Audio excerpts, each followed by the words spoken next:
BSc same 1ના વધુ એક બીજા પ્રેક્ટિકલ વિડીયો સાથે હું મેહુલ પ્રજાપતિ આપ સર્વે વિદ્યાર્થી મિત્રોનું મારી યુટ્યુબ ચેનલમાં સ્વાગત કરું છું। આજે આપણે બીજો પ્રેક્ટિકલ સ્ટાન્ડર્ડાઇઝેશનમાં આગળ એક પ્રેક્ટિકલ પરફોર્મ કરી ચૂક્યા છીએ। આજે સ્ટાન્ડર્ડાઇઝેશનનો બીજો પ્રેક્ટિકલ છે। એનો આજે આપણો એમ છે to prepare a standard solution of 0.1 normal sodium thiosulfate and using this solution determine the normality, molarity and gram per liter of X normal iodine solution। આપણે આ પ્રેક્ટિકલમાં જે એમ છે એવું કહેવા માગે છે કે આપણે 0.1 નોર્મલ સોડિયમ થાયોસલ્ફેટનો ઉપયોગ કરીને એક્સ નોર્મલ આયોડિન સોલ્યુશન છે એની આપણે નોર્માલિટી ચેક કરવાની છે, મોલારિટી અને ગ્રામ પર લીટર શું થશે એ આપણે ચેક કરવાનું છે। આ માટે આપણી રિક્વાયરમેન્ટ છે એમાં AR ગ્રેડનું સોલ્યુશન ધરાવતું થાયોસલ્ફેટ જે ક્રિસ્ટલ હશે, બીજું એક્સ નોર્મલ આયોડિન સોલ્યુશન જેની આપણે નોર્માલિટી ખબર નથી જે આપણે શોધવાની છે, અને ત્રીજું જોશે સ્ટાર્ચ એઝ એન ઇન્ડિકેટરની જરૂર પડશે।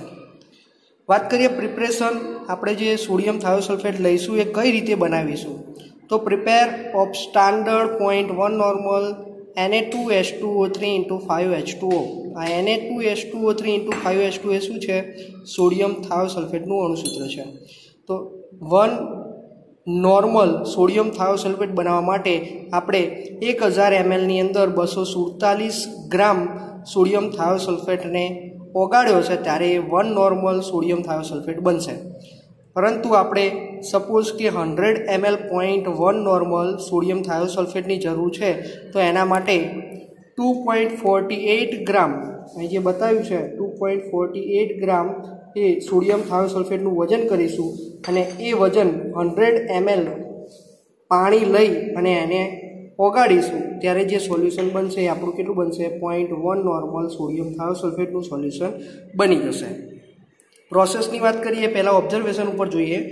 ઓબ્ઝર્વેશનમાં બ્યુરેટ, પીપેટ, ઇન્ડિકેટર અને કલર ચેન્જ વિશે માહિતી મેળવીએ તો બ્યુરેટમાં આપણે 0.1 નોર્મલ સોડિયમ થાયોસલ્ફેટનું સોલ્યુશન ભરીશું, પીપેટ આઉટ કરીશું, x normal iodine solution 10 ml પીપેટ દ્વારા સકઅપ કરીશું અને એને ફ્લાસ્કમાં લઈશું। આ ટાઇટ્રેશન માટે આપણે ઇન્ડિકેટર તરીકે સ્ટાર્ચ સોલ્યુશનનો ઉપયોગ કરીશું અને કલર ચેન્જ જોઈશું એ બ્લુમાંથી કલરલેસ સોલ્યુશન બની જશે, એ તમારો એન્ડ પોઈન્ટ બનશે। જેમ આગળનો પ્રેક્ટિકલ કર્યો તો એ રીતે જ આ પ્રેક્ટિકલ કરવાનો છે। આ પ્રેક્ટિકલ દરમિયાન આપણે બ્યુરેટમાં 0.1 નોર્મલ સોડિયમ થાયોસલ્ફેટ ભરી દઈશું અને પીપેટ દ્વારા 10 ml x normal iodine solution જેની આપણે નોર્માલિટી શોધવાની છે એ પીપેટ દ્વારા ફ્લાસ્કમાં લઈશું અને સ્ટાર્ચ ઇન્ડિકેટર નાખી તરત જ ટાઇટ્રેશન કરીશું। ઓબ્ઝર્વેશનમાં ધ્યાન રાખીએ તો પહેલું છે પાયલોટ રીડિંગ છે, પછી 1st ml reading, 2nd ml reading અને 3rd ml રીડિંગ, અને છેલ્લે કોન્સ્ટન્ટ જોવાનું છે જે 1st રીડિંગ, 2nd રીડિંગ અને 3rd રીડિંગનો જે સરવાળો આવશે એને ભાગ્યા 3 કરીશું એટલે કોન્સ્ટન્ટ રીડિંગ મળશે। પહેલાં આપણે પાયલોટ રીડિંગ માટે અત્યારે રીડિંગ લઈએ છીએ। એમાં ફાઇનલ રીડિંગ ઇનિશિયલ જે 0 જ હશે જે આપણે બ્યુરેટને 0 ઉપર સેટ કરેલી છે અને ડિફરન્સ છે જેનો તફાવત મળશે અહીં લખીશું। એ પછી પહેલું રીડિંગ, બીજું અને ત્રીજું રીડિંગ જોઈશું।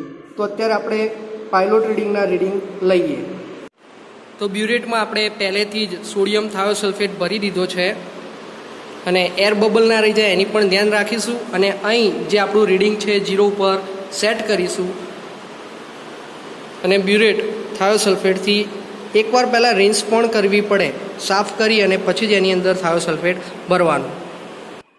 તો પીપેટ દ્વારા આપણે 10 ml અનનોન એવું આયોડિન સોલ્યુશન એ ફ્લાસ્કમાં લીધેલું છે। હવે તરત જ એની અંદર સ્ટાર્ચ ઇન્ડિકેટર એડ કરીશું અને પછી તરત જ આપણે ટાઇટ્રેશન સ્ટાર્ટ કરી દઈશું।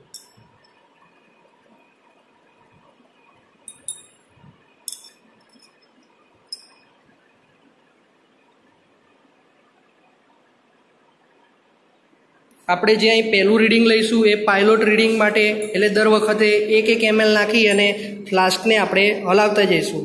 1 ml નાખ્યા પછી બંધ કરી અને ફ્લાસ્કને હલાવવાનું છે, ફરીથી 1 ml નાખીશું, ફ્લાસ્કને હલાવીશું।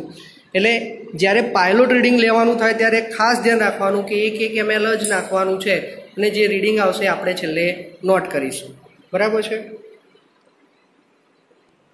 તો અહીં આપણે જોઈ રહ્યા છીએ કે 1 ml નાખતા છેલ્લે આપણા જે ફ્લાસ્ક છે એની અંદર કલર જે બ્લુ હતો એ સાવ કલરલેસ થઈ ગયો છે અને આપણે જે રીડિંગ આવશે એ રીડિંગને નોટ કરીશું. આ જે રીડિંગ આવશે પૂર્ણ સંખ્યામાં હશે, નહીં કે પોઈન્ટવાળા રીડિંગ. આ પૂર્ણવાળી જે સંખ્યા મળી એ આપણું પાયલોટ રીડિંગ થશે. અહીં જે પાયલોટ રીડિંગ હાલ આપણે જોયું એ અહીં આપણે રીડિંગ લખીશું. એ રીડિંગ અરાઉન્ડ 10 હોઈ શકે, 11, 12 ml, તો પૂર્ણ સંખ્યામાં લખવાનું છે. સપોઝ કે 12 ml છે તો અહીં આપણે 12.00 ml લખીશું, એમાંથી ઇનિશિયલ રીડિંગ બાદ કરીશું એટલે ડિફરન્સ આપણને 12 મળશે. એ પછી પહેલું રીડિંગ લઈશું.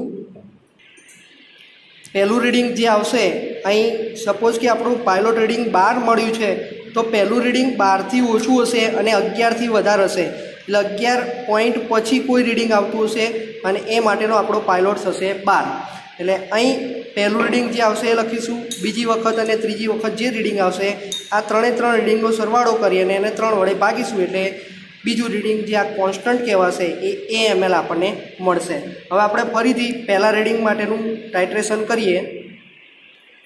બ્યુરેટમાં ફરીથી આપણે સોડિયમ થાયોસલ્ફેટ ભરી દીધો છે. 10 ml આયોડિન અનનોન સોલ્યુશન લીધું છે. સ્ટાર્ચ ઇન્ડિકેટર નાખીએ અને ફરીથી ટાઇટ્રેશન સ્ટાર્ટ કરીશું. એ આપણું પહેલાં રીડિંગ માટેનું જે રીડિંગ છે એ મળશે.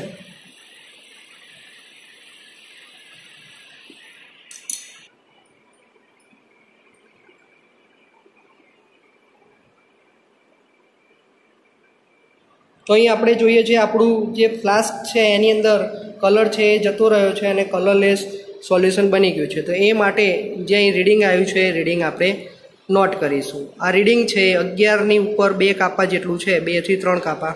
એટલે આપણું જે પાયલોટ રીડિંગ 12 આવ્યું હતું એના માટે પહેલું રીડિંગ જે ગણીએ છીએ એ રીડિંગ છે 11.3. તો અહીં આપણે શું લખીશું 12 ml અને અહીં આવશે 11.3. ફરીથી બીજી વખત આવો નવો જ પ્રેક્ટિકલ કરીશું. ત્રીજી વખત એને રિપીટ કરીશું અને રીડિંગ લખી દઈશું. વાત કરીએ કેલ્ક્યુલેશનની. એમાં પહેલાં normality of iodine solution. Iodine સોલ્યુશનની આપણે નોર્માલિટી ચેક કરવાની છે. એના માટે જે આગળના પ્રેક્ટિકલમાં ઇક્વેશનનો યુઝ કર્યો છે એ જ ઇક્વેશન અહીં વપરાશે. N1V1 = N2V2. N1V1 શેના માટે છે? સોડિયમ થાયોસલ્ફેટ માટે. અને N2V2 છે આપણા આયોડિન સોલ્યુશન માટે છે. જ્યાં N1 શું છે? Normality of sodium thiosulphate. V1 volume of sodium thiosulphate solution. N2 normality of iodine solution જે આપણે શોધવાની છે, જે આપણા માટે એક્સ નોર્મલ છે. અને V2 volume of iodine solution જે આપણે 10 ml લીધું હતું. તો આના પરથી ઇક્વેશન મળશે N2 = N1V1 / V2. અહીં N1 જેની વેલ્યુ 0.1 છે, V1 આપણે ml જે આગળ કોન્સ્ટન્ટ રીડિંગ મળ્યો છે એ લખવાનો છે અને V2 છે એ 10 ml છે. આ જે ગુણાકાર કરી અને ભાગાકાર કરશું ત્યારે જે x છે એની વેલ્યુ મળશે, જે નોર્માલિટી ઓફ આયોડિન સોલ્યુશન મળશે. એના પછી ગ્રામ પર લિટર ઓફ આયોડિન. તો એના માટે normality of iodine into equivalent weight. Normality જે અહીં મળી છે એની સાથે 127 એનું ઇક્વિવેલન્ટ વેઇટ છે એની સાથે આપણે ગુણી દઈશું એટલે આપણને શું મળશે? જે ગ્રામ પર લિટર આયોડિન છે એનું વેલ્યુ મળશે. ત્રીજું, એની મોલારિટી ચેક કરીશું. મોલારિટી માટે ગ્રામ પર લિટરની જે જવાબ આવશે એની સાથે મોલેક્યુલર વેઇટ સાથે એને ભાગી દઈશું તો એક્સ નોર્મલ ઇન્ટુ 127 / 254 જે જવાબ આવશે એ આપણે અહીં ખાલી જગ્યામાં લખીશું. છેલ્લે વાત કરીએ રિઝલ્ટ ટેબલની. તો સોલ્યુશન કયું લીધું છે? આયોડિનનું. Molecular weight 254, equivalent weight 127.